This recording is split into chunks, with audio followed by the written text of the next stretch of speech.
In the Game of Thrones, power isn't just about swords and armies, it's about diplomacy. And as an actual diplomat, I can tell you the way they use strategy, alliances, and negotiation isn't just about fantasy. It's shockingly real. Diplomacy is all about negotiation and persuasion and playing the long game without losing your head, literally. So today I'm breaking down the top 10 most diplomatic characters in the Game of Thrones because I want more people to understand what diplomats actually do. From backroom deals to high-stakes peace talks, who played the game the best? Stick around because number 1 might surprise you.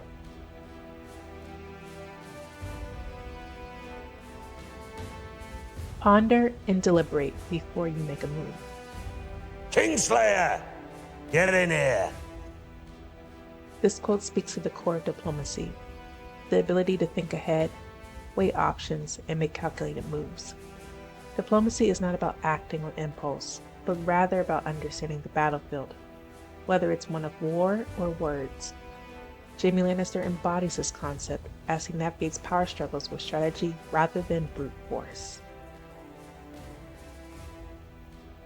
No one in Game of Thrones embodied this principle more than Jaime Lannister, a man constantly forced to navigate loyalty, power, and morality within one of the most dangerous families in Westeros.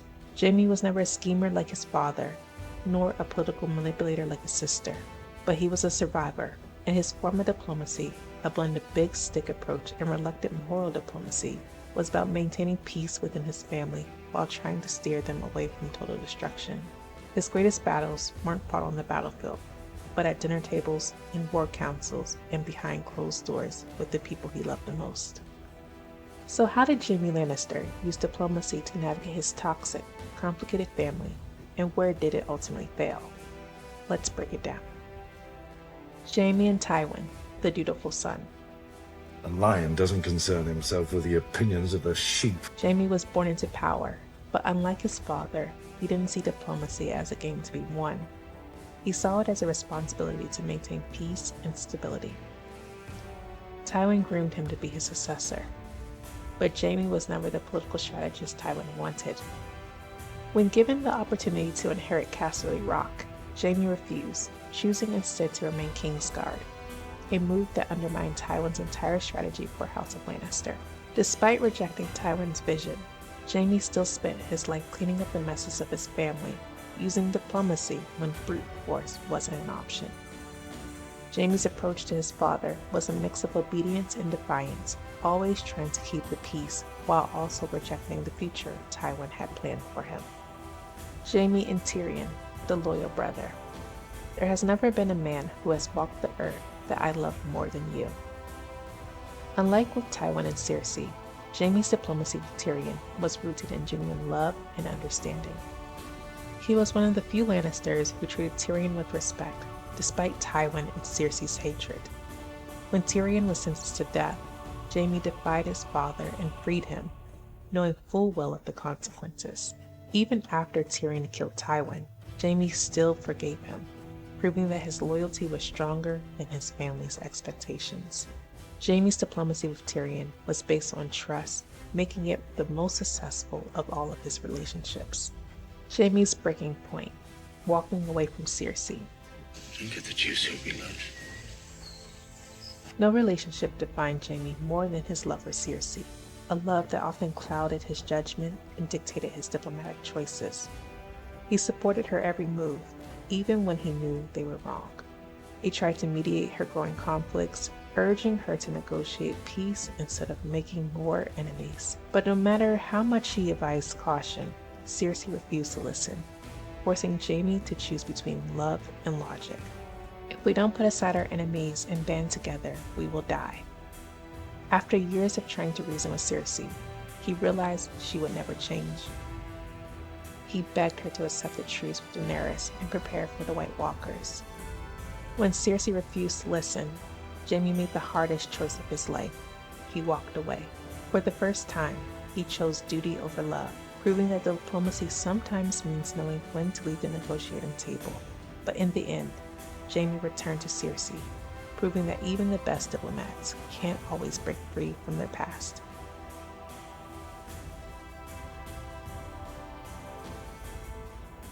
Jaime Lannister was a warrior, but when it came to his family, he was a diplomat first. With Tywin, he was the dutiful yet rebellious son, balancing loyalty and independence. With Tyrion, he was the only Lannister who showed true love and respect, proving that diplomacy works best when rooted in trust. With Cersei, he was the devoted protector, using diplomacy to temper her worst impulses.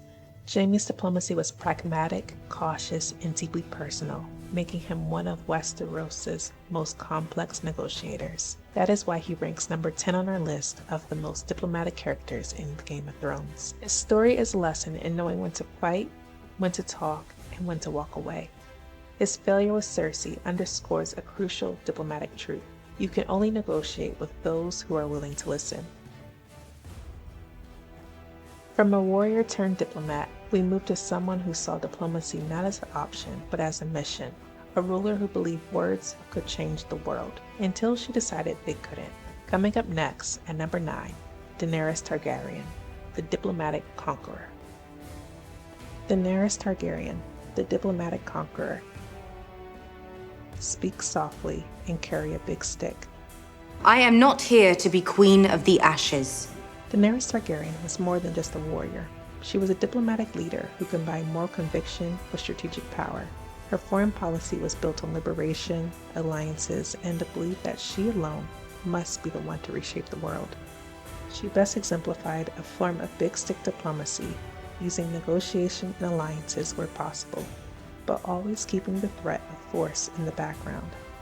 She positioned herself as a protector of the oppressed, but as her power grew, so did the weight of her decisions. Rather than pure interventionism, her approach was more in line with compellence, pressuring others to submit to her rule through both persuasion and displays of overwhelming power. So how did Daenerys use diplomacy to build an empire, and where did it fall apart? Let's break it down. A diplomatic liberator, promoting ideals abroad. You do not owe your freedom to me. If you want to take it back, you must take it for yourselves. Daenerys' diplomatic approach was rooted in idealism and moral leadership. She believed that her rule was just because it was built on liberation, not conquest. She freed the unsullied, giving them the choice to follow her. She ended slavery in Yunkai and Meereen, offering their rulers a chance to surrender peacefully. And she initially relied on persuasion before force, showing that she understood diplomacy's role in shaping power. Her strategy was clear: win hearts and minds first, then take the throne.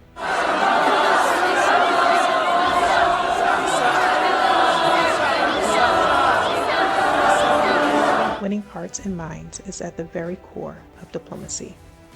Building alliances, the power of coalition diplomacy.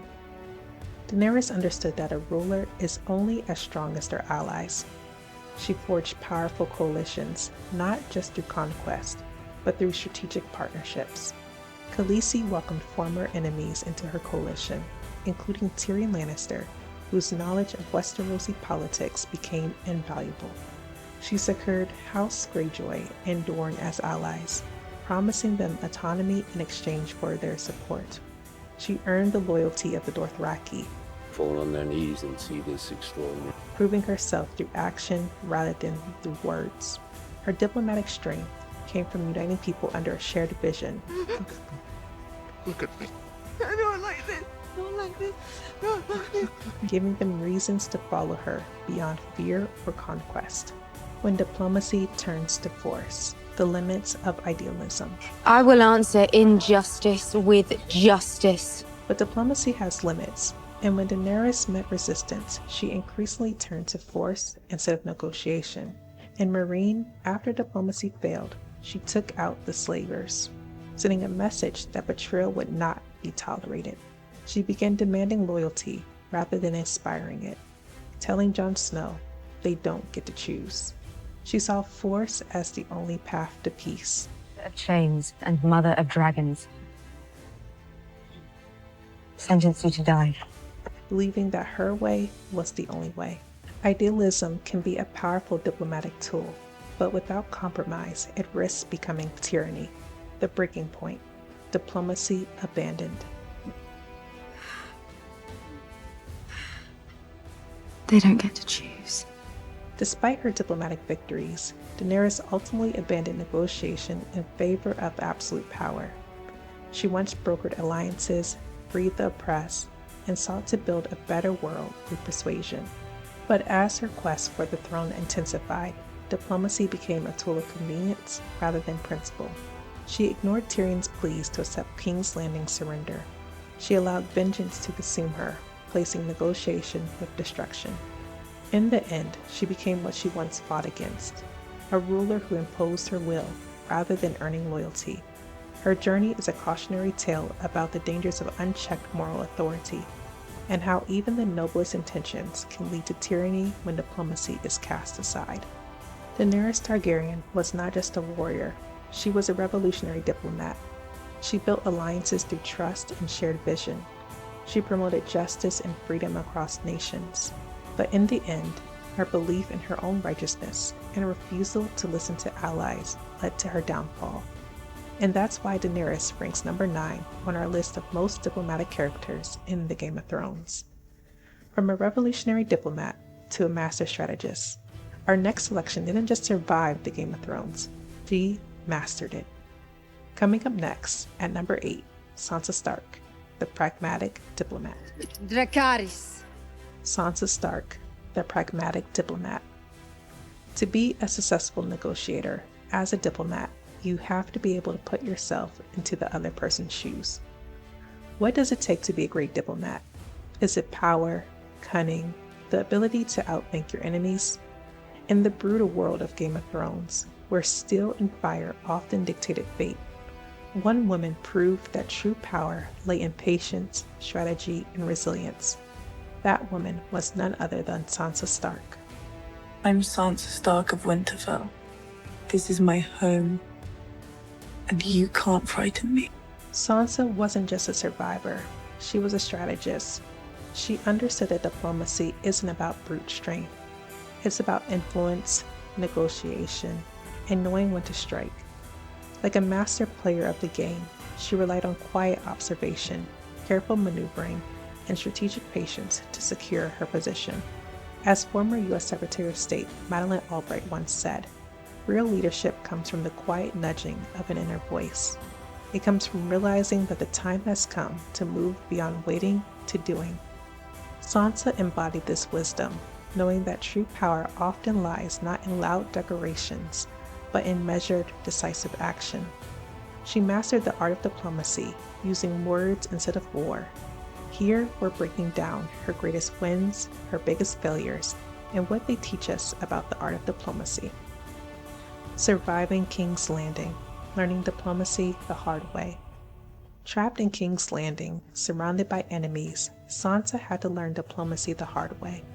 She couldn't fight her way out, so she had to think her way out. She mastered fear, chose her words carefully, and played the part of a dutiful lady while secretly absorbing every lesson Cersei, Joffrey, and Littlefinger taught her. She learned the power of silence, understanding when to speak and when to listen. She adapted to survive, using courtesy and charm as armor. I'm a slow learner. It's true. But I learn. This moment encapsulated Sansa's journey. While others underestimated her, she absorbed every lesson, turning manipulation into strategy and survival into strength. She recognized that brute force and cruelty only lasted as long as one's grip on power remained firm. Instead, Sansa embraced a subtler, more strategic form of control, gaining trust, forging alliances, and waiting for the right moment to act. As former U.S. Secretary of State and Chief Diplomat Condoleezza Rice once said, "Power is nothing unless you can turn it into influence." Sansa understood that power wasn't just about making demands, but it was about making others believe they were acting in their own interest. By mastering this skill, she transformed from a political pawn into a player in the game. Every betrayal, every hardship, and every whispered lesson in King's Landing prepared her for the day when she could stand on her own. No longer a victim, but a leader in her own right. Outsmarting Littlefinger, turning manipulation against the master. Thank you for all your many lessons, Lord Baelish. I will never forget them. Petyr Baelish was one of the most cunning manipulators in Westeros, but in the end he fell into his own trap. Sansa spent years learning from him how to read people, how to anticipate betrayal, and how to turn whispers into weapons. When the time came, she flipped the script. Instead of being a pawn in his game, she became the player, exposing his lies and sentencing him to death. She let him believe that he was still in control, feeding his confidence. She secretly conspired with Arya and Bronn to turn the tables on him. She used his own tactics, deception, secrecy, and misdirection against him. This was the ultimate diplomatic maneuver, letting your enemy think they're in control until the moment they realize they've already lost. Thank you for all your many lessons, Lord Baelish. Sansa's triumph over Littlefinger is a textbook example of information integration and analysis, one of the key dimensions of diplomacy. She absorbed and retained complex information over time, drawing reasoned conclusions about Littlefinger's true intentions. She carefully evaluated the reliability and usefulness of what she had learned, recognizing patterns and intentions. Rather than acting impulsively, she waited until she had enough evidence to dismantle his web of lies once and for all. As former U.S. Secretary of State Madeleine Albright once said, "Real leadership comes from the quiet nudging of an inner voice. It comes from realizing that the time has come to move beyond waiting to doing." Sansa's ability to gather intelligence, analyze it critically, and take decisive action at the perfect moment is what made her one of the most effective strategists in Westeros. Securing the Night's Veil, diplomacy in action. No one can protect me. Jon Snow led the charge in the Battle of the Bastards, but it was Sansa who won the war. She knew Ramsay Bolton better than Jon did. She knew he would set a trap, that they would be outmatched, and that Jon, driven by emotion, wouldn't listen. Rather than argue or insist on being heard, she used quiet diplomacy, securing the support of the Night's Veil behind the scenes. Sansa leveraged her connection with Littlefinger, a man she neither trusted or liked, to gain his army's aid. She understood Ramsay's cruelty and anticipated his tactics, proving that true diplomacy isn't about force, it's about foresight. She didn't need to command armies or wield a sword. She needed to think ahead, call upon her allies, and act decisively at the perfect moment. Her patience, persuasion, and the ability to act under pressure proved that diplomacy isn't always about making deals. It's about knowing when to move in silence. Without her intervention, Winterfell would have been lost. Sansa's ability to remain calm under immense pressure exemplifies composure, one of the 13 dimensions of diplomacy. She stayed poised despite being underestimated, ignored, and caught between powerful men with clashing egos. She didn't react emotionally when Jon refused to listen. She adapted, taking action behind the scenes rather than engaging in a losing battle. Becoming Queen in the North, a diplomatic triumph. Sansa's greatest diplomatic victory came in the final episode, not through force, but through understanding. She didn't demand power. She made Northern independence seem like the only logical choice. By putting herself in the shoes of the Northern Lords, she recognized their deep-seated distrust of Southern rulers and framed her argument in a way they couldn't refuse. She appealed to their shared history and cultural identity. She presented independence as inevitable rather than confrontational. She secured her people's freedom without bloodshed. Sansa succeeded where her family had failed, proving diplomacy isn't just about making deals, it's about knowing when to hold your ground and when to demand more. Sansa's biggest diplomatic failures. Trusting Cersei Lannister, a dangerous miscalculation. While Sansa had success in some areas, she struggled in others. Sansa believed early on that playing the obedient lady would earn her protection, but she underestimated the ruthlessness of Cersei Lannister. She took Cersei's words at face value, assuming that if she followed courtly expectations, she would be safe. However, she failed to recognize one of the most crucial aspects of diplomacy. Words mean nothing without leverage. Cersei never intended to protect Sansa. She saw her as a pawn to be used, not as a person to be respected. Sansa's miscalculation left her vulnerable, trapped in King's Landing, and at the mercy of Joffrey's cruelty. She had no allies, no bargaining power, and no real influence. Her belief that appearances and etiquette alone could shield her was shattered, forcing her to endure the brutal realities of political survival. Tears aren't a woman's only weapon. The best one's between your legs. Sansa's mistake highlights a critical lesson in diplomacy: judgment, the ability to discern what is appropriate, practical, and realistic in a given situation. One of the 13 dimensions of diplomacy, judgment requires assessing the intentions of others, weighing risk, and understanding when to trust and when to act cautiously. In this case, Sansa failed to judge Cersei's true nature, assuming she would honor unspoken rules of nobility rather than seeing her as the ruthless strategist she was. However, this failure was not the end of Sansa's story. It was a catalyst for her transformation. She learned from her mistake, honing her ability to evaluate people's motivations and think several moves ahead. By the time she confronted Littlefinger and later ruled as queen in the north, her judgment had sharpened. She no longer trusted words alone. She demanded action and ensured she had the power to back it up. The marriage to Ramsay Bolton, a deal with the devil. Sansa believed Littlefinger's promise that the marriage would restore her family's power. She underestimated Ramsay's brutality, assuming she could outmaneuver him. She entered the alliance without an escape plan, leaving herself vulnerable. This was Sansa's most harrowing experience, but it also hardened her resolve. She learned that diplomacy isn't just about persuasion. It requires leverage, power, and the ability to recognize when negotiations are impossible. Instead of waiting for rescue, she took control of her fate, proving that survival sometimes requires abandoning diplomacy in favor of decisive action. Sansa Stark's journey was one of resilience and adaptation. She didn't wield swords or dragons. She wielded strategy, patience, and an uncanny ability to outmaneuver those who underestimated her. From a naive girl to a ruler who secured her people's independence, Sansa proved that diplomacy isn't just about survival, it's about mastering the game. But what happens when diplomacy isn't just a tool for power, but a means of survival?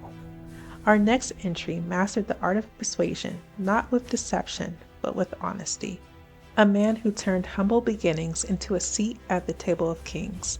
Coming up next, at number 7, Sir Davos Seaworth, the humble diplomat. Sir Davos Seaworth, the humble diplomat. The fact is that a man who wants to act virtuously in every way necessarily comes to grief among so many who are not virtuous. In a world where oaths are broken as easily as bread and truth is as rare as currency, diplomacy is often the only thing standing between war and survival. We continue our countdown of the top 10 diplomats in Game of Thrones, and at number 7, we have Sir Davos Seaworth, the Onion Knight. Like a quote from Machiavelli came to life, Davos had to navigate a world where virtue was often punished, yet he found ways to support those in power while protecting those who trusted him. Davos wasn't born into power. He wasn't a highborn lord trained into courtly etiquette or politics. What he lacked in noble birth, he made up for with honesty, pragmatism, and an instinct for survival, 3 traits that made him a formidable diplomat. Convincing the Iron Bank to fund Stannis. A diplomat's greatest weapon isn't a sword, it's persuasion. When Stannis was out of money and allies, it was Davos who stepped up to convince the Iron Bank of Bravos to fund a king everyone else had abandoned. The Iron Bank was skeptical. The bank's chief representative dismissed Stannis as a lost cause, stating that he had no men, no resources, and no future. But Davos reframed the argument from personal loyalty to economic strategy. He explained that investing in Stannis was not about betting on a man, but on his skill and unwavering discipline. Stannis, he argued, was the purest soldier the Seven Kingdoms had ever known.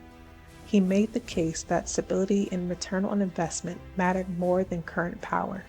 By shifting the conversation from personal bias to long-term strategic thinking, he secured funding that no one thought was possible. Persuading Jon Snow to ally with Daenerys. Diplomacy isn't just about making deals, it's about building trust.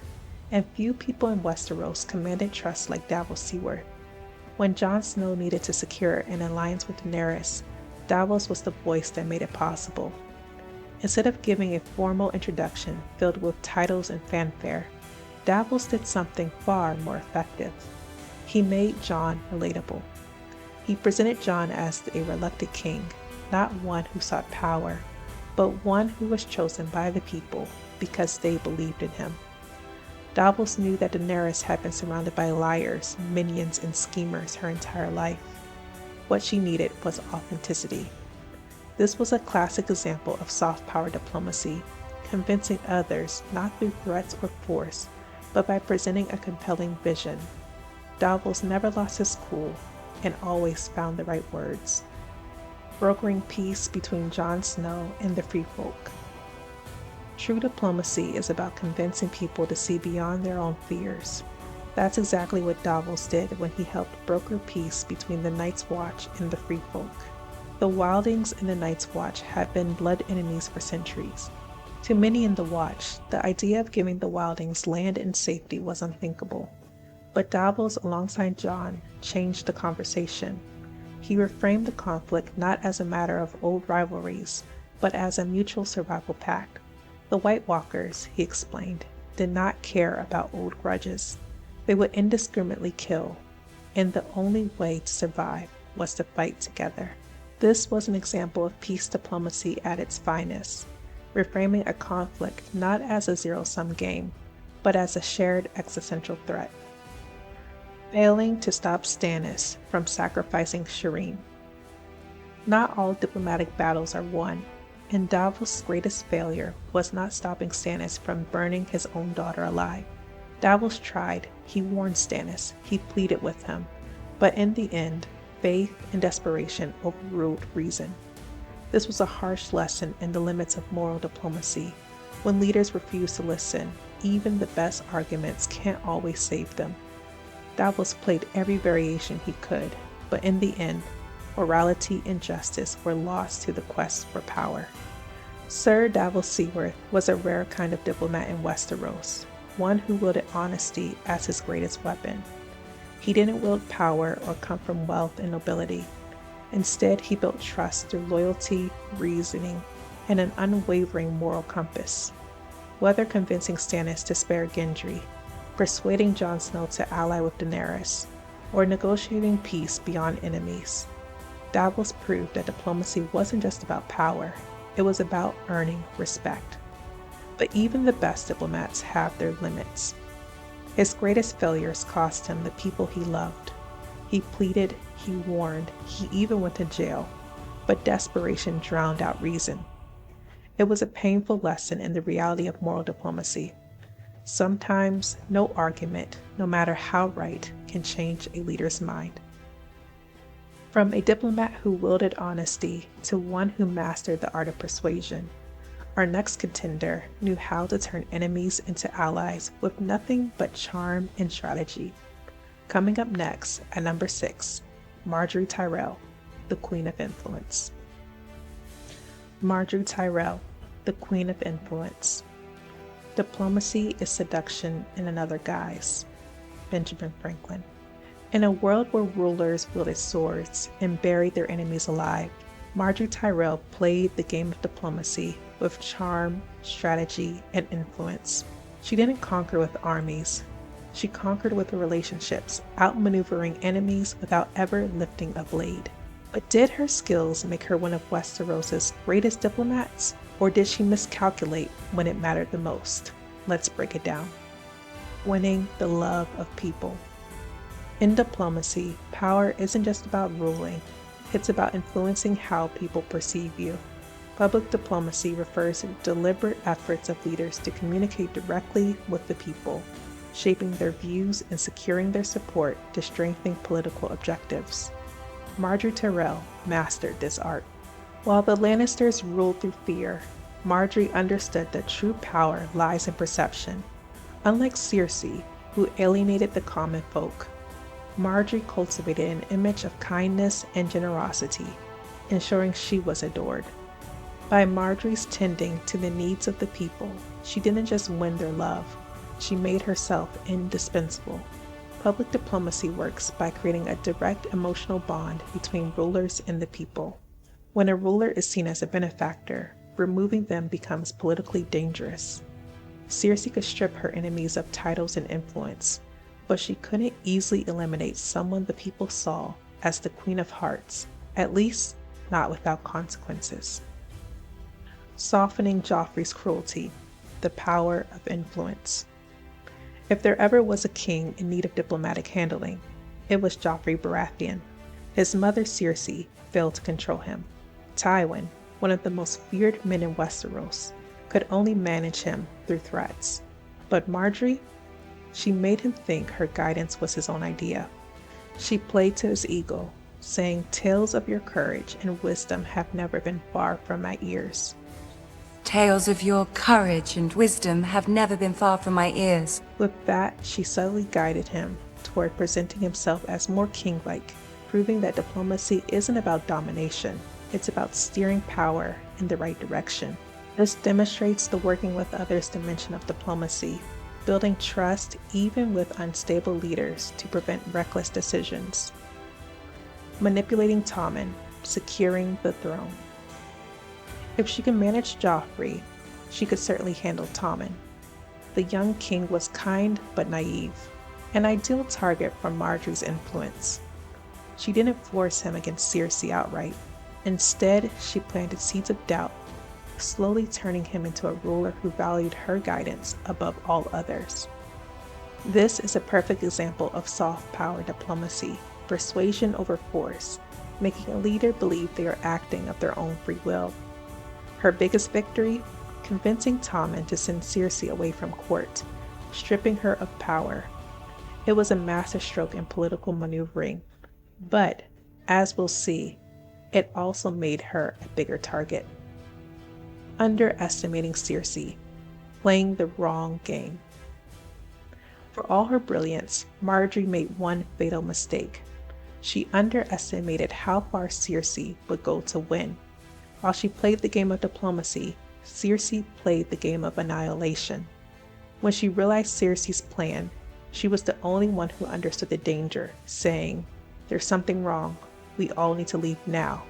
But by then, it was too late. This was a failure in judgment, one of the 13 dimensions of diplomacy. A great diplomat must assess threats accurately. Margaery was skilled at influencing people, but she didn't account for those who couldn't be reasoned with.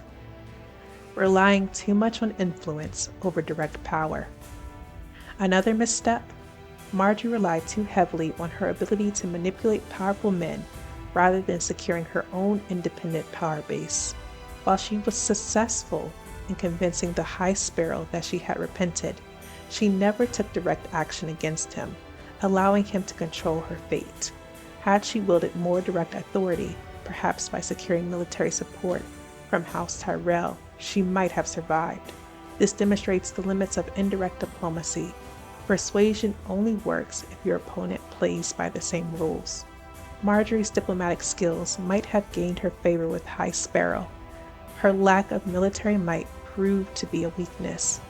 In the end, her reliance on persuasion alone left her vulnerable, while her opponent's power was rooted in unyielding force. This is the delicate balance diplomats must strike. Influence must be backed by real power to ensure survival. Margaery Tyrell was a master of influence, wielding charm and strategy to turn enemies into allies and secure her place in power. She understood that diplomacy wasn't just about control, it was about perception. But in the end, her greatest strength became her downfall. She played the game of persuasion, while Cersei played the game of destruction.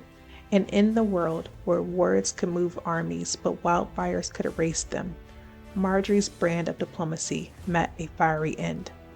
From a queen who ruled with influence to a man who ruled from the shadows, our next strategist was neither a knight nor a king, but his words held more power than swords. Coming up next at number 5, Petyr Baelish, the master of manipulation. Littlefinger, the master of manipulation. Never attempt to win what can be won by deception. That's the game Petyr Baelish played, not just with women, but with everyone in Westeros. Littlefinger wasn't a warrior, nor was he born into power, but through careful diplomacy, manipulation, and strategy, he climbed from a minor noble to the Lord of Harrenhal and protector of the Vale. The question is, was he a true master of diplomacy, or did his web of lies finally strangle him?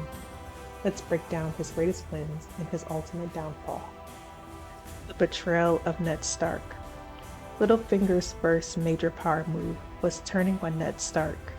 He promised support, whispered in his ear, and then, at the critical moment, put a dagger to his throat. "I did warn you not to trust me." Quote, this was a classic case of two-level diplomacy, playing one side. "I did warn you not to trust me." The other. He assured Ned that he would support his claim to lordship, all the while securing favor with the Lannisters. Additionally, Littlefinger employed the art of strategic ambiguity, keeping his true loyalties unclear so he could pivot to whichever side emerged victorious. This technique is often used in real-world diplomacy to maintain leverage in volatile situations. By eliminating Ned, he removed a man of honor from the game, ensuring that only manipulators like himself would rise. Engineering the War of the Five Kings. Littlefinger didn't just take advantage of chaos, he manufactured it. By convincing Lysa Arryn to poison her husband, Jon Arryn, he triggered a chain reaction that led to Robert Baratheon's death and the subsequent War of the Five Kings. Chaos isn't a pit, chaos is a ladder. Quote, this demonstrates covert diplomacy, where actions behind the scenes drive major geopolitical shifts. In real-world diplomacy, intelligence agencies and back-channel negotiations serve a similar purpose, altering political landscapes without direct confrontation. He also understood perception management, making sure that no one suspected him of orchestrating the chaos. Instead, blame was placed elsewhere, ensuring that others became the primary targets while he moved freely. Gaining control of the Vale. Marrying Lysa Arryn wasn't about love, it was about positioning. Littlefinger demonstrated judgment, one of the 13 dimensions of diplomacy, by carefully weighing his option. He recognized that controlling the Vale would give him strategic leverage, and he calculated that eliminating Lysa was the best way to secure that power. People die at their dinner tables, they die in their beds, they die squatting over their chamber pots. Everybody dies sooner or later. By eliminating Lysa, he secured the loyalty of Robin Arryn, a weak and malleable ruler whom he could easily control. This was an example of soft power diplomacy, exerting influence through persuasion rather than direct force. Furthermore, by positioning himself as Robin's closest advisor, he ensured his institutional diplomacy remained strong. He was integrated into the ruling structure of the Vale, making his authority difficult to challenge. His ability to work with others, another one of the 13 dimensions, was evident in how he manipulated Robin, ensuring the young lord saw him as a protector rather than a pretender. Littlefinger's greatest failures. Trusting in Cersei's favor. Littlefinger believed he could manipulate every side indefinitely, but one of his greatest miscalculations was thinking he could outmaneuver Cersei Lannister. He delivered Sansa Stark to the Lannisters, believing it would cement his standing in court. Instead, it demonstrated poor risk assessment. He overestimated his influence and underestimated Cersei's ability to act independently. He was also unable to locate Arya Stark, despite Cersei's demands. Power is power. This is a diplomatic misstep in alliance management. In real-world diplomacy, strong alliances are built on mutual dependence, but Littlefinger made himself disposable by giving up his bargaining chip, Sansa, too easily. Losing Sansa's loyalty. Sansa was supposed to be his greatest investment, his future queen, and his ultimate political asset, but he failed to recognize her growth, treating her as a pawn rather than as an emerging player in her own right. This was a fundamental diplomatic miscalculation. We battle everywhere, always, in your mind. This was a failure in composure, one of the 13 dimensions of diplomacy.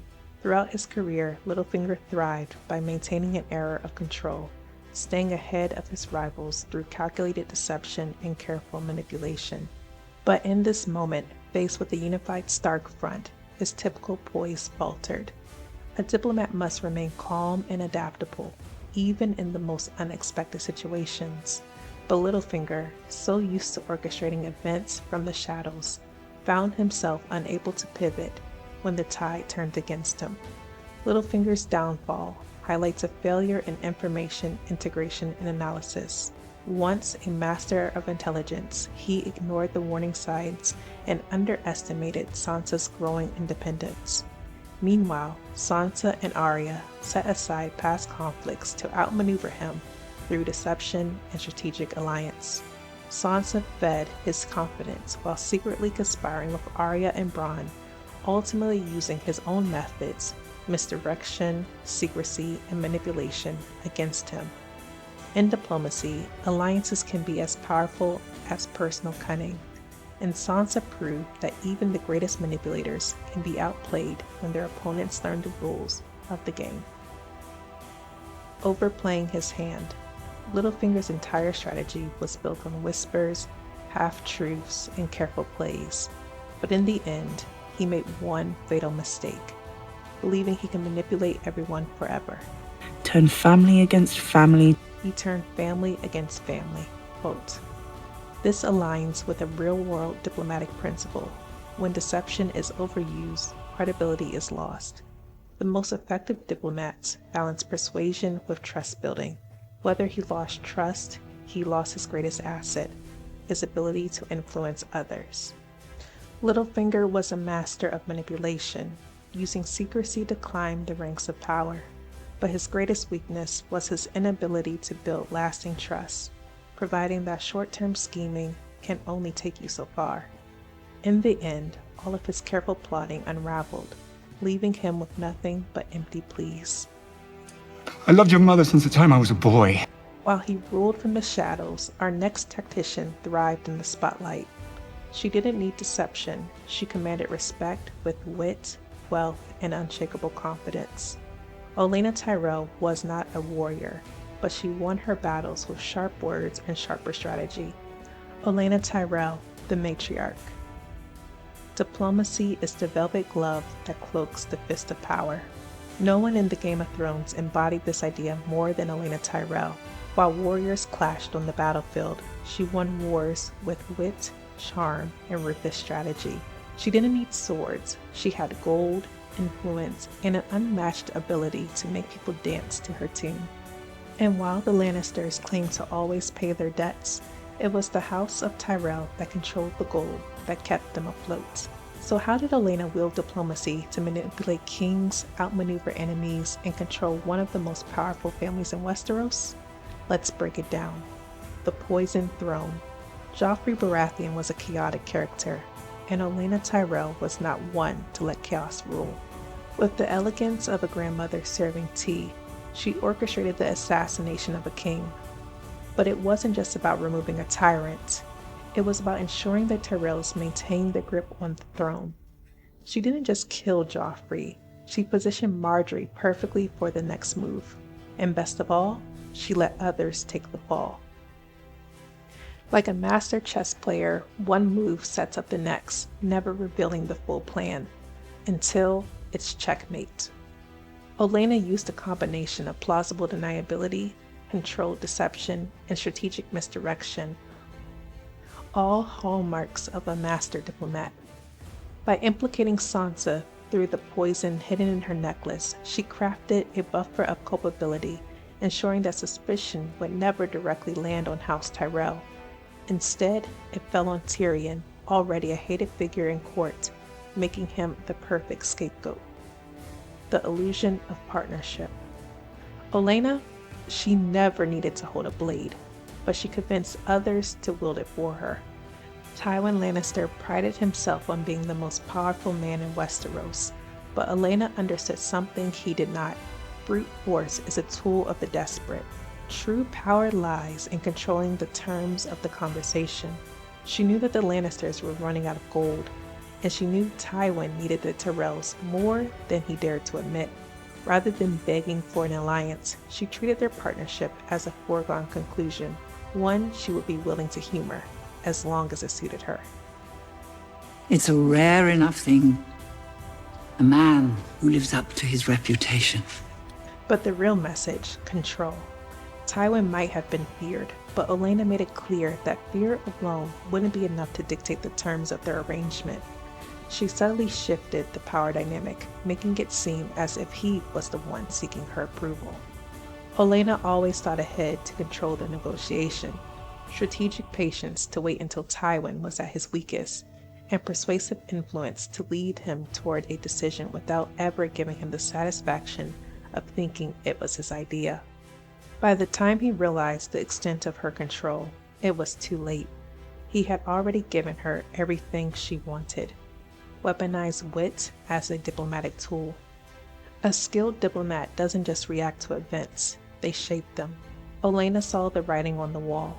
Joffrey was a liability. If the Tyrells tied their fate to an unstable ruler, they'd be signing their own death warrant. But rather than confronting the problem directly, she planted seeds of doubt, shifting blame onto others while making sure her own influence remained intact. War is war, but killing a man at a wedding, horrid. With one sentence, she created distance between herself and the crime, while simultaneously ensuring everyone in the room would suspect the Lannisters. It was a masterclass in plausible deniability, a crucial tool for any diplomat navigating a dangerous political landscape. Olenna demonstrated indirect power plays by using subtext to make others question their alliances, narrative framing to ensure the public perception of events benefited House Tyrell, and strategic misdirection to divert suspicion from herself. She didn't need to fight Joffrey directly. She simply ensured others had the motive to do it for her. Controlling the narrative until the end. Olenna Tyrell knew she had lost the war, but did she ever truly lose? A lesser strategist would have begged for mercy or attempted to bargain, but Olenna understood that even in death, perception is power. By controlling her final moments, she ensured that her enemies would never truly defeat her. Tell Cersei. I wanted to know it was me. This was more than just a parting shot. It was a psychological strike that will haunt Cersei for the rest of her life. Olenna didn't just want vengeance. She wanted Cersei to live with it. In diplomacy, one of the most effective tactics is to leave your opponent questioning everything they thought they knew. Olenna turned her execution into a final act of control, ensuring that even in death, she dictated the terms of engagement. Olenna wielded psychological warfare to shake her enemy's foundation, legacy-building tactics to ensure her influence lasted beyond her own lifetime, and strategic defiance to die on her own terms rather than allow her enemies to define her fate. She didn't fear making enemies, she ensured they feared her. Olenna's greatest miscalculation, the death of strategy. For all her brilliance, Olenna Tyrell made one critical mistake. She relied on a world that was fading away. Diplomacy, deception, and political maneuvering had long been her weapons of choice, but those tools are only useful when the game still respects the rules. Olenna failed to recognize that the game had changed entirely. The moment Cersei took power, the era of courtly intrigue died. The Iron Throne no longer functioned as a delicate balance of noble houses vying for influence. It had become a dictatorship fueled by fear, ruthlessness, and unrestrained violence. Cersei was no longer playing to win, she was playing to eliminate. Olenna, a master of the old ways, never adapted. Olenna's pivotal mistake was believing that Daenerys, with her dragons and armies, would restore the natural order of power politics. She assumed that the Tyrells' wealth and resources would give her leverage, but brute force had become the only rule, and the High Garden's riches meant nothing when the Lannister army, led by Jaime, could take them by sheer might. Even the sharpest thorns can be plucked when the hand wielding the blade no longer cares for consequences. While Olenna played the game with sharp words and an elite foresight, our next strategist thrived in the shadows. He didn't need titles or armies. His power came from whispers, secrets, and the vast network of spies. Varys was a master of manipulation, pulling the strings of kings and queens alike, all in the name of the realm.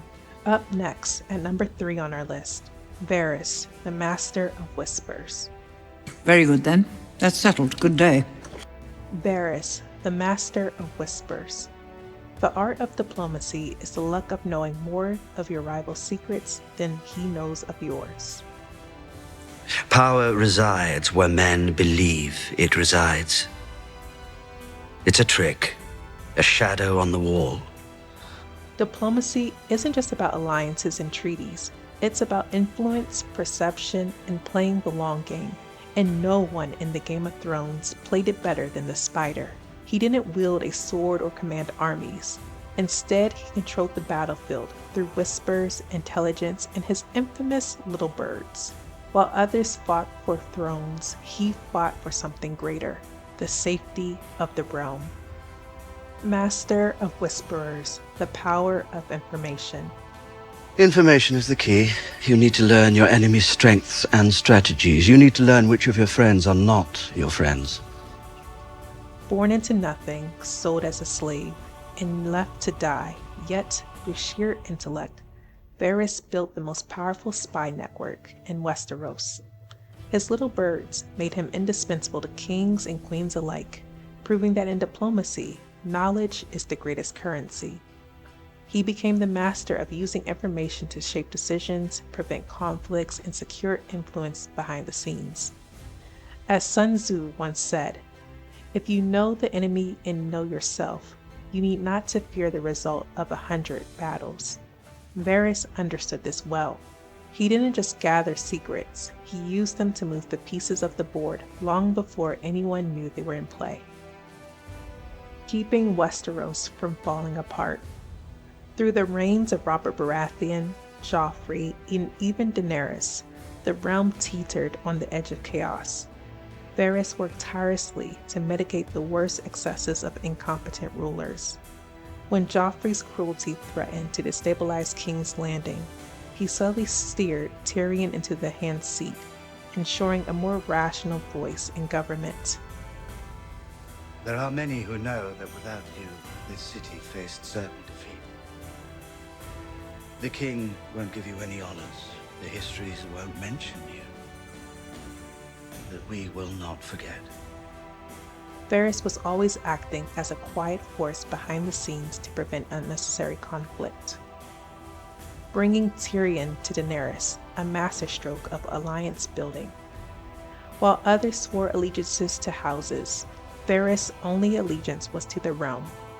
He recognized that Daenerys needed more than just dragons. She needed a strategist who understood Westerosi politics. By bringing Tyrion to her side, he strengthened her claim and ensured that she had the right counsel when the time came to rule. "I serve the realm, someone must." As he once told Tyrion, "You have your father's instincts for politics, and you have compassion." Quote. This showed that Varys understood the importance of combining intellect with humanity in leadership, ensuring Daenerys had advisors who could balance both. This move embodies strategic thinking, one of the 13 dimensions of diplomacy. A great diplomat must recognize long-term goals, align resources, and maneuver within complex political landscapes to achieve the best outcome. As Abraham Lincoln and Peter Drucker once said, "The best way to predict the future is to create it." Varys anticipated the challenges Daenerys would face and made a calculated decision to strengthen her leadership team by bringing on Tyrion before it was too late. A great diplomat doesn't just react to events, they anticipate and shape them. Varys' biggest diplomatic failures: underestimating Daenerys' descent into tyranny.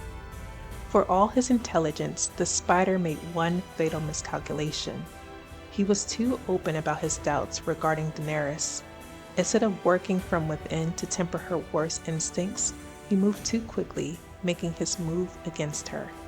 This violated the cardinal rule of covert diplomacy: stay hidden until the moment is right. Had he been more patient, he might have steered Daenerys away from destruction. Instead, he forced her hand, and in doing so, sealed his own fate. Varys was a master of intelligence, alliance building, and long-term strategy. He proved that diplomacy isn't just about war or peace, it's about controlling the narrative. But his downfall serves as a warning. Even the best diplomats must recognize when secrecy becomes isolation. Information is power, but without allies to wield it, even the spider can get caught up in its own web. But while Varys wove his web in the shadows, our next strategist ruled from the heights of power, crushing rivals, shaping kingdoms, and securing his family's legacy with ruthless precision.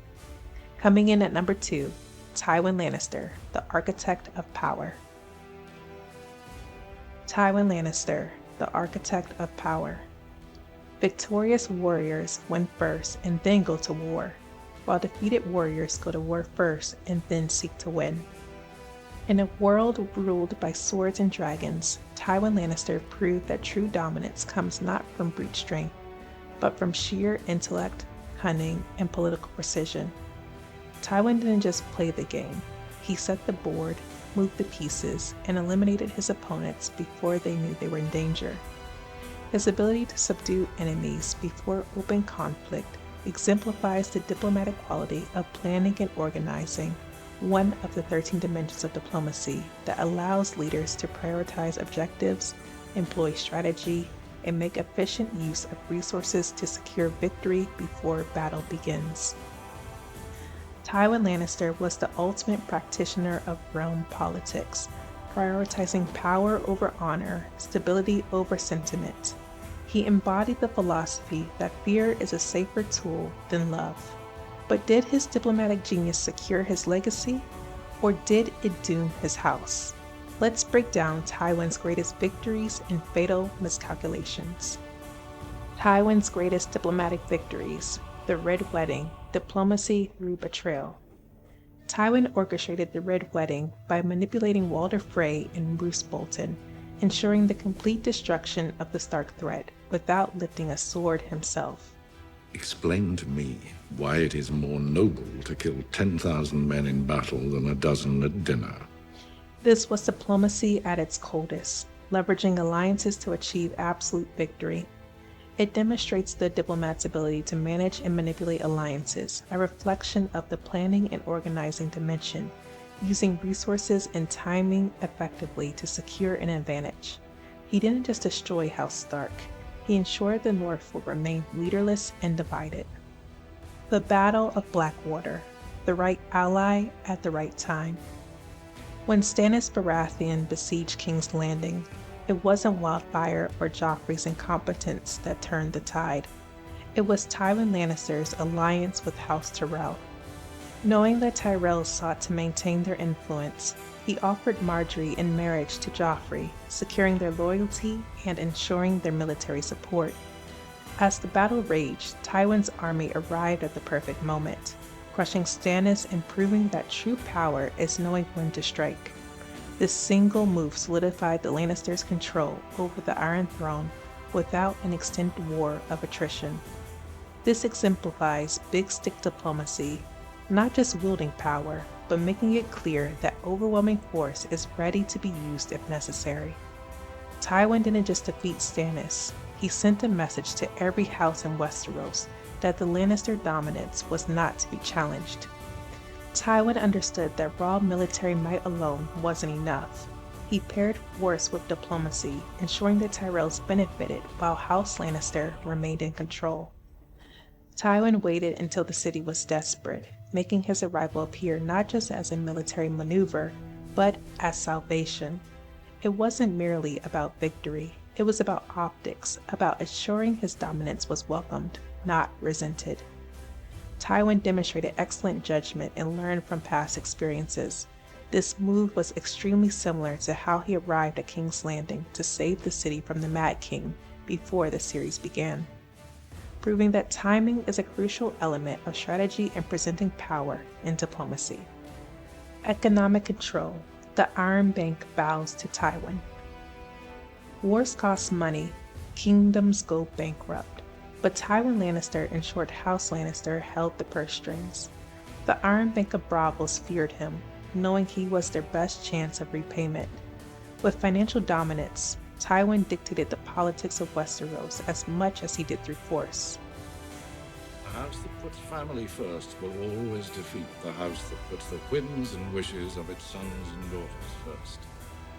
His understanding of economic leverage was rivaled only by the legendary Olenna Tyrell. The Lannisters didn't just conquer with swords, they controlled with gold. Even the mighty Iron Bank, the institution that could unseat kings, dared not cross Tywin Lannister, because they knew he would always find a way to repay debts and manipulate financial power to his advantage. This reinforces the age-old lesson that economic power is just as crucial as military strength and diplomacy, aligning with economic diplomacy, using wealth and financial influence to secure alliances and dictate policy. As U.S. President James Garfield once said, "Whoever controls the volume of money in any country is the absolute master of all industry and commerce." Tywin embodied this philosophy, ensuring that even kings and rulers bent to his financial will. Gold was his weapon, and he wielded it well. Tywin's biggest diplomatic failures: the fear factor, a rule too cold to last. Tywin Lannister ruled with an iron fist, believing fear was the key to respect. He followed Machiavelli's philosophy that it is much safer to be feared than loved if one must choose. From the infamous destruction of the House of Rain to the infamous Red Wedding, Tywin wielded terror as a political tool, ensuring his enemies would think twice before crossing him. His ruthlessness secured the Lannister legacy for a time. However, fear breeds resentment. As the saying goes, a knife in the dark is as deadly as a sword in the open. When Tywin died, House Lannister had no true loyalists. No strong foundations, only enemies waiting for their downfall. This is the balance between coercion and reward. Tywin's rule was almost entirely about the big stick, overpowering rivals, crushing opposition, and demanding submission. But without genuine alliances or loyalty, his empire crumbled the moment his iron grip was gone. His downfall is a reminder that fear alone is not enough. Lasting rule requires a blend of intimidation and loyalty. Tywin won every war, but in the end, he lost his battle for his family's future. The Tyrion blind spot: underestimating family. Tywin Lannister was a master of strategy, finance, and power, but he failed in one arena that he should have dominated in: his own family. Despite Tyrion's sharp mind and political acumen, Tywin saw only his son's physical limitations and personal vices. Instead of recognizing his intelligence as an asset, he treated Tyrion as a burden, publicly humiliating and sidelining him. In doing so, he made a critical diplomatic mistake, alienating someone who could have been one of his greatest allies. His short-sightedness proved fatal. When Tywin sentenced Tyrion to death, he unknowingly sealed his own fate. I am your son. I have always been your son. Tywin's downfall underscores a fundamental truth in leadership and diplomacy. Power is not just about controlling enemies, it's about securing loyalty where it matters the most. The greatest rulers do not just dominate their opponents, they also cultivate trust and unity within their own ranks. This aligns with the key diplomatic principle: a house divided against itself cannot stand. Tywin spent his life building external alliances, negotiating marriages, securing military support, and manipulating rival houses, but he neglected the loyalty within his own walls. His blind spot for Tyrion reflects a classic failure in diplomacy, focusing so much on external power plays that internal stability collapses. As former U.S. Secretary of State George Shultz once said, "Trust is the coin of the realm. When trust was in the room, good things happened. When trust was not in the room, nothing could be done." Tywin never earned the trust of his son, and in the end, it cost him everything.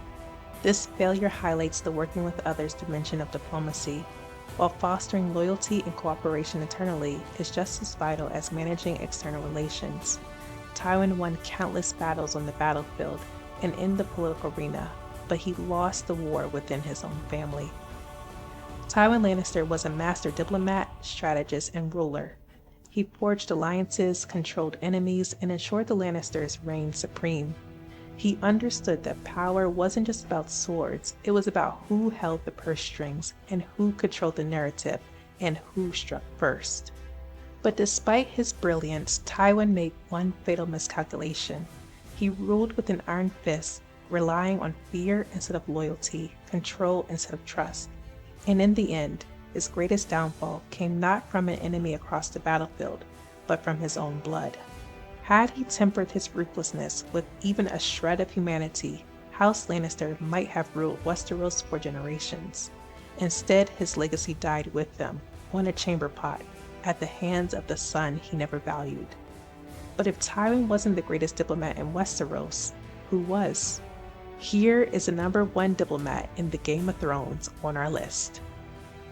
At number 1, Tyrion Lannister, the Master Diplomat. A diplomat is a man who never forgets a woman's birthday and never remembers her age. What does it take to be a great diplomat?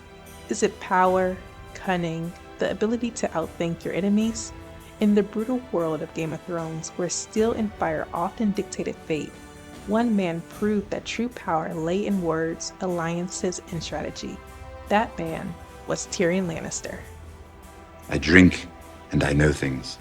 Tyrion wasn't just the wittiest man in Westeros, he was its greatest statesman. He understood that diplomacy isn't about brute strength, it's about influence, negotiation, and knowing when to strike. He often found himself in dangerous situations while simultaneously maneuvering with strategy to secure his victories. In the spirit of Robert Frost's quote, Tyrion mastered the art of diplomacy, using words and flattery instead of war. Here are his greatest wins, his biggest failures, and what they teach us about the art of diplomacy. Tyrion's greatest diplomatic victories. Winning over the Hill tribes. Most men in his position would have begged for mercy. Tyrion, he made a deal. A Lannister always pays his debts. With the simple promise, he convinced the Hill tribes to fight for him, turning captors into loyal soldiers. But this was more than just a clever quip. It was a textbook example of coercive bargaining. Tyrion didn't merely offer them a favor, he framed it as an ultimatum disguised as an opportunity. Instead of pleading, he positioned himself as an asset rather than a liability. He understood that diplomacy isn't just about negotiation, it's about controlling perception. He made the Hill tribes believe that their best chance of survival was through an alliance with him. Tyrion projected confidence, suggesting that he had more power than he actually did. More importantly, he appealed to their self-interest. He promised tangible rewards, gold, weapons, and future security, without immediately giving anything away. This is a hallmark of skilled diplomats. Make promises that cost nothing up front, but pay dividends later. Tyrion's success here isn't just about making a deal. It was about understanding power dynamics and using them to his advantage. His ability to forge an alliance in a seemingly impossible situation foreshadowed his future diplomatic prowess in Westeros. Saving King's Landing, the Battle of Blackwater, leadership, diplomacy, and the power of influence. The Battle of Blackwater in the Game of Thrones is one of the most pivotal moments in the series, showcasing not just military strategy, but also power of leadership under pressure. Stannis Baratheon's forces, disciplined and determined, launch an overwhelming assault on King's Landing, threatening to bring an end to the reign of Joffrey Baratheon. With the city's fate hanging in the balance, chaos erupted among the defenders. King Joffrey, ever the coward, retreated to the safety of the Red Keep, and with Tywin Lannister still away, the burden of command fell on Tyrion Lannister. Tyrion was neither a renowned warrior nor a revered leader, but he understood something crucial. Victory was not just about weapons or numbers, but about morale and influence. In a moment of crisis, when the city guard hesitated, he stepped forward with a rallying cry and transformed fear into resolve. Those are brave men knocking at our door. Let's go kill them! His words turned the tide of the battle. In that moment, Tyrion embodied the leadership dimension of diplomacy, one of the 13 dimensions of diplomacy. Effective leaders do more than just strategize, they inspire.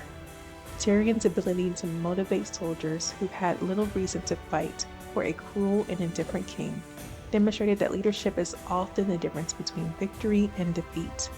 By fostering unity and conviction, he ensured that King's Landing would stand another day.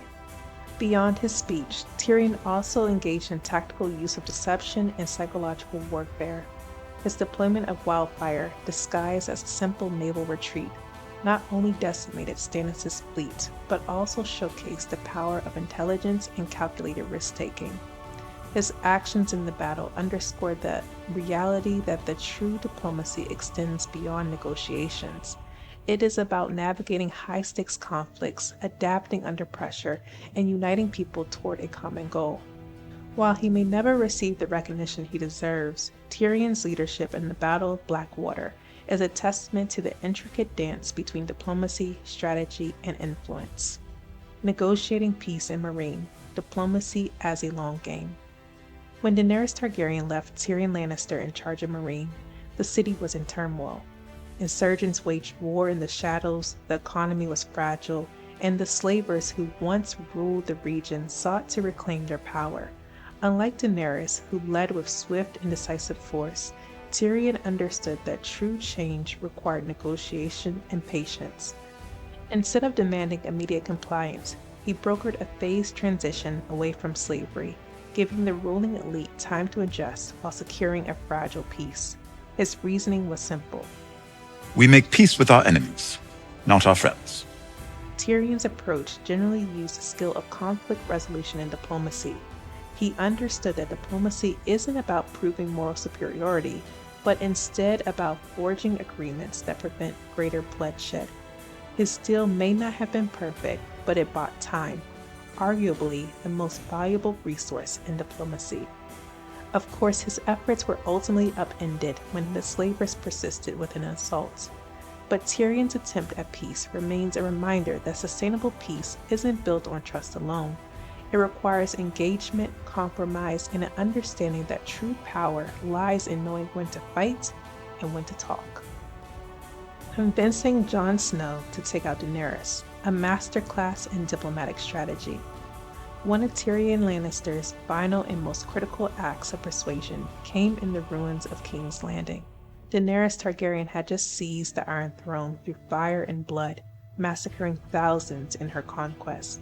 Jon Snow, loyal to his queen but shaken by the carnage, struggled with the moral weight of her actions. Alone in his cell, stripped of power, Tyrion wielded the only weapon he had left, his words. Would you have burned the city down? Jon hesitated. Tyrion pressed. But you know. This was not just a plea. It was a calculated diplomatic maneuver. Tyrion framed the argument in a way that left Jon with no real alternative. By shifting the focus away from personal loyalty and onto the future of the realm, he guided Jon toward a painful but inevitable conclusion. Daenerys would continue to burn and destroy in the name of her version of justice, unless someone stopped her. Tyrion's strategy mirrored framing and narrative control, a key technique in diplomacy. In high-stakes negotiations, the ability to define reality for the other party is essential. He didn't attack Jon's principles directly, but instead he aligned them with the action he wanted Jon to take. Rather than saying outright that Daenerys must die, he led Jon to the realization himself. making Jon's eventual decision feel like his own rather than something imposed upon him. This tactic echoes a central tenet of Machiavellian diplomacy, that sometimes a leader must commit morally great acts for the greater good. Machiavelli in The Prince argued that effective rulers must balance morality with pragmatism, knowing when to act decisively, even ruthlessly, to prevent greater suffering. Tyrion understood this well. He had no illusions about what he had done, but he also knew that Jon had to arrive at the conclusion in his own time. In diplomatic terms, this was a coalition-building effort. Jon alone had a legitimacy and proximity to remove Daenerys, but Tyrion also subtly enlisted others. Varys, before his execution, had planted the idea. Arya's horror at the destruction reinforced the urgency, and even Daenerys' own speech made clear that her war was far from over. Tyrion's intervention was the final push, securing Jon's reluctant but necessary action. By the time Jon left Tyrion's cell, the decision was made. The act itself was Jon's, but the persuasion, the true diplomacy, was Tyrion's. But even the greatest diplomats stumble. Let's look at where Tyrion went wrong. Tyrion's biggest diplomatic failures. Even the most skilled diplomats miscalculate. Tyrion Lannister, despite his strategic brilliance, made critical errors that remind us of key diplomatic principles. Let's examine two of his greatest missteps. Overestimating Cersei's honesty. In an unprecedented moment of unity, Daenerys, Jon Snow, and their allies sought to convince Cersei Lannister to set aside their conflicts and join the fight against the White Walkers. The meeting at the Dragon Pit was intense, but after witnessing an undead White firsthand, Cersei seemingly agreed to provide Lannister forces to aid the coming war.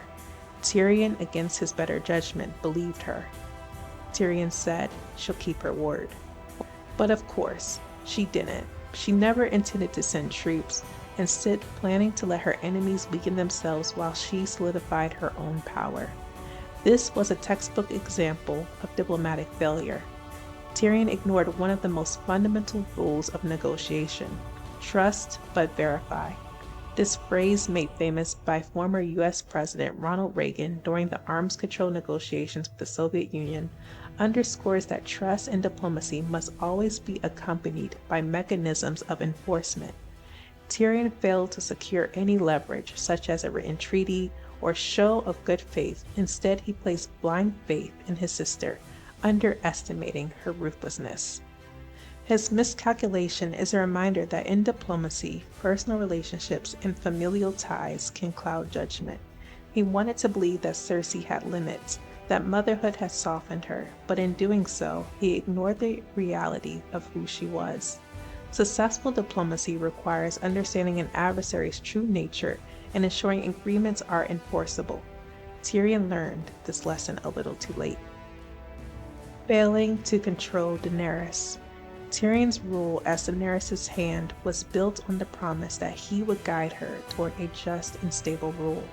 But as her campaign progressed, he saw warning signs: her increased reliance on fear, her impatience with diplomacy, and her growing belief that her vision was the only path forward. Before the sack of King's Landing, he pleaded with her and said, "You don't want to be Queen of the Ashes." But words alone were not enough. He had no contingency plan, no real allies left to balance her power, and no way to prevent her from making the choice she had always been destined for. In the end, he realized his mistake, but too late. Like many great strategists before him, he placed too much faith in rational persuasion and failed to prepare for the moment when words would no longer be enough. Despite his missteps, Tyrion reshaped Westeros more than any other character. He selected enemies into allies, prevented wars, and ensured a peaceful transition of power by selecting Bran Stark as king. What unites people? Stories. Who has a better story than Bran the Broken? It was a masterclass in political framing. Tyrion didn't just state facts, he crafted a narrative, making the idea of Bran as king feel inevitable. That's the essence of diplomacy, not just making decisions, but making people believe in them. And with that, he changed history. Tyrion Lannister wasn't just a master of words, he was a master of strategy, diplomacy, and survival. Through wit, negotiation, and careful maneuvering, he proved that knowledge is truly power. But now we want to hear from you. Did anyone on this list surprise you? Who would you crown as the greatest diplomat of the Game of Thrones? Was it Tyrion, Varys, Littlefinger, Olenna, or someone else entirely? Did we forget anyone? Drop your thoughts in the comment section below. And if you enjoyed this video, be sure to like, subscribe, and share this video with fellow Game of Thrones fans. Want more breakdowns like this? Let us know what you would like to see next. Thanks for watching, and remember, never forget to trust but verify. Until next time, let's travel with our dreams together. See you later. Bye-bye. Now, I want to hear from you. Did anyone on this list surprise you? Who would you crown as the greatest diplomat in the Game of Thrones? Is it Tyrion, Varys, Littlefinger, Olenna, or someone else entirely? Did I forget anyone? Drop your thoughts in the comment section below, and if you enjoyed this video, don't forget to like and subscribe for more videos like this, and share this video with fellow Game of Thrones fans or aspiring diplomats. Want more breakdowns like this? Let me know what you would like to see next. Thanks for watching.